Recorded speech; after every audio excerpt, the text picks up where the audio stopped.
Golongan kedua yang perlu ada simpanan di dalam bentuk emas adalah mereka yang simpan duit yang banyak di dalam ASB dan juga tabung haji. Jadi tuan-tuan, apa yang diberitahu oleh mentor saya adalah untuk simpanan di dalam tabung haji ataupun ASB sesuai untuk simpanan jangka masa yang pendek 2 tahun dan ke bawah.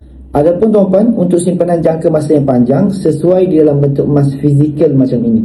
Tuan-tuan, dari segi pulangan, ASB dan tabung haji dia bagi dividen sekitar 4 hingga 7% setiap tahun. Adapun emas tuan-tuan, kenaikan emas lebih daripada 10% setiap tahun tuan-tuan.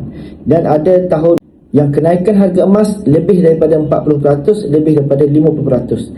Ianya jauh lebih bagus berbanding kita simpan dalam ASB ataupun tabung haji saja. Jadi tuan-tuan, itu juga yang disarankan oleh Tuan Azizi Ali.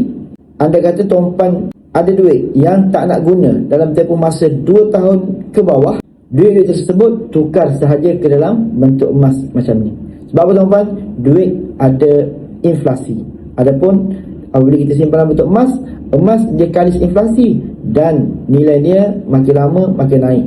Makin lama makin naik. Nak saya bantu tuan-tuan mulakan simpanan emas bersama dengan Public Gold, boleh DM saya dan follow saya untuk ilmu emas yang seterusnya.